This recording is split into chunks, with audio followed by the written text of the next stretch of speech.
The cops showed up at my door because I was moving boxes. That's not an exaggeration. One second I was hauling a cardboard box of my wife's work files, the next I had flashing lights in my driveway, and an HOA president screaming about national security violations. And when Officer Carter leaned in, saw the old medic patch on my wife's bag and whispered, "Wait, is that Ghost Viper?" I swear the air went still. Melissa, the woman who'd summoned the cops, froze like she'd seen a ghost, and my wife's face drained white as chalk. That was the exact moment I realized our new neighborhood wasn't just unfriendly, it was a battlefield. 3 hours earlier, I was just a regular guy moving into our new house. My name's Austin. I'm 34. IT consultant. Nothing dramatic about me. My wife, Rachel, quiet, polite, works for a defense contractor. She keeps to herself, prefers spreadsheets over small talk. We picked Maple Street because it looked calm, like the kind of suburb where the worst drama would be an overgrown lawn. That illusion shattered the minute Melissa King, our HOA president, stormed into my life. Picture a woman with salon-perfect blonde hair, lipstick so sharp it could cut glass, and a clipboard she wielded like a weapon. That smile of hers didn't say welcome. It said your misery is my full-time hobby. Rachel carried a couple of banker boxes, the kind with pre-printed contractor labels. Nothing secret, just technical documentation she needed for work. Melissa's eyes landed on the Northrop Grumman logo, and her whole body language flipped smug to terrified in 2 seconds flat. She started pacing, hands fluttering, muttering about unauthorized military materials like Rachel was smuggling nukes into the cul-de-sac. Then she marched over, voice sharp enough to draw blood. "This is a violation of community safety standards. You can't bring this kind of material here." I tried to explain. It was just paperwork, but she wouldn't hear it. Instead, she dialed 911 in front of us, loudly reporting suspicious military activity threatening children. I stood there dumbfounded, holding a box of lamps, wondering what parallel universe I'd just moved into.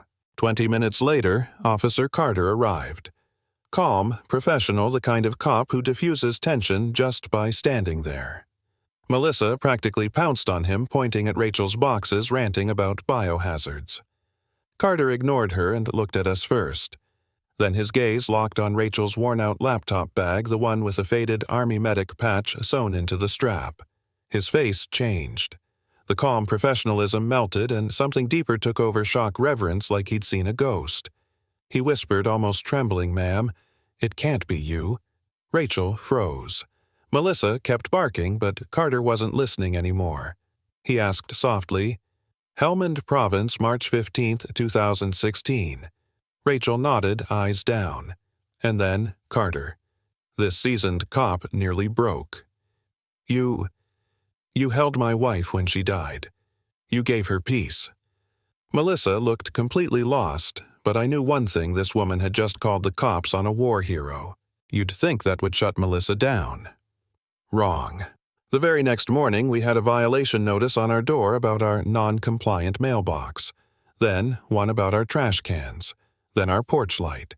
Week after week, she bombarded us with fines ranging from $50 to $500. Every little thing became an excuse: the welcome mat, the garden plants, even a scuff mark on the garage door. I started losing it. Nights I sat at the kitchen table, Googling things like how long do you go to prison for HOA fraud, and eating cereal straight from the box. I told Rachel maybe we should just move, cut our losses, start over somewhere sane.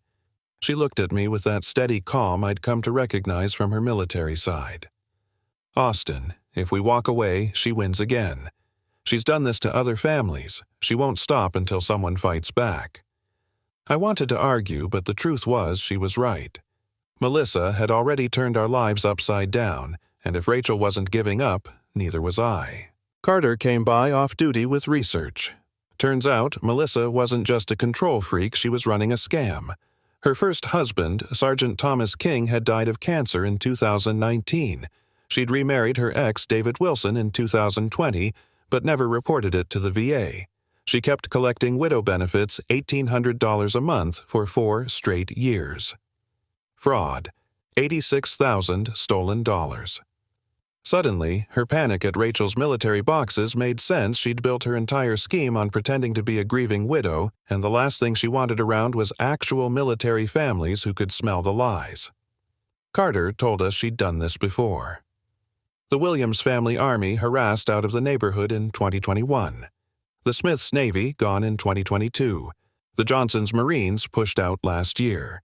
Melissa systematically targeted every military family that moved in, burying them in fines and harassment until they sold. Rachel listened in silence, then started sketching a plan like she was back in the field. She pulled public records filed FOIA requests, built timelines with surgical precision. My dining room turned into a war room. She wasn't just defending herself, she was coming for Melissa. Weeks crawled by. Melissa escalated planting notices under our door at 2 a.m., lurking on her porch like some suburban sentry. I hit a low point one night, whispering to myself, maybe she's right. Maybe we don't belong here. I hated the thought. Hated feeling powerless in my own house.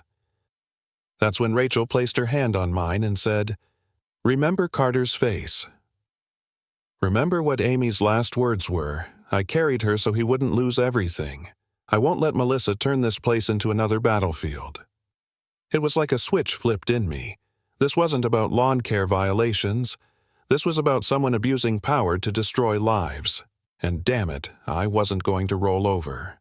The day federal agents rolled up to Melissa's house, the whole street went silent. Black sedans, dark suits, thick folders. This wasn't HOA business anymore. They questioned her on the porch, papers in hand, while neighbors peeked through blinds. Later that week, Melissa called an emergency HOA meeting, trying to spin the narrative.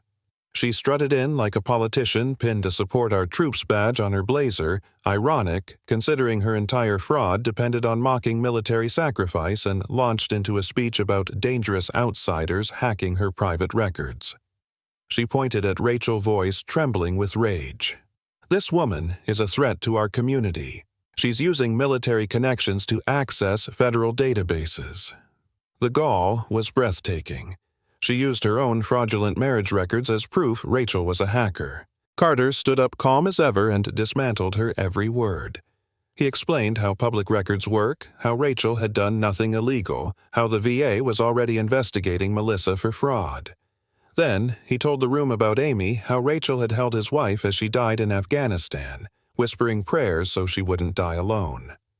His voice cracked, the room went silent, and every neighbor felt the weight of that sacrifice.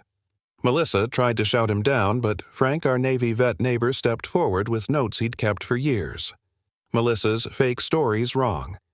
Deployment dates, bogus awards. Then the Williams family called in over speakerphone describing the harassment they endured right after their son deployed to Syria. You could feel the room turning neighbor by neighbor as the truth came out. Melissa lost it. She dropped the act completely, screaming accusations at everyone, calling Rachel a dangerous operative, claiming Carter was part of a military conspiracy. Her mascara streaked, her voice cracked, and she ranted like a cornered animal. And that's when the federal agents walked in. They didn't raise their voices, didn't hesitate. "Melissa King, you are under arrest for federal benefit fraud, mail fraud, and conspiracy." The click of the handcuffs was louder than any shout. She twisted, screamed, pointed at Rachel. "Ghost. Viper is the real criminal here." The agent shot her a look colder than steel. "Ma'am, we've investigated her thoroughly. She's a decorated veteran with an impeccable record. You're the only criminal in this room." Melissa's face crumpled, and for the first time since I met her, she had no words. Just silence, broken by the sound of every phone in the room recording her downfall. That's how it ended, not with a vote, not with a fine, but with a federal takedown in front of 26 stunned neighbors. The woman who thought she ruled our community left in handcuffs, screaming into the night about conspiracies nobody believed.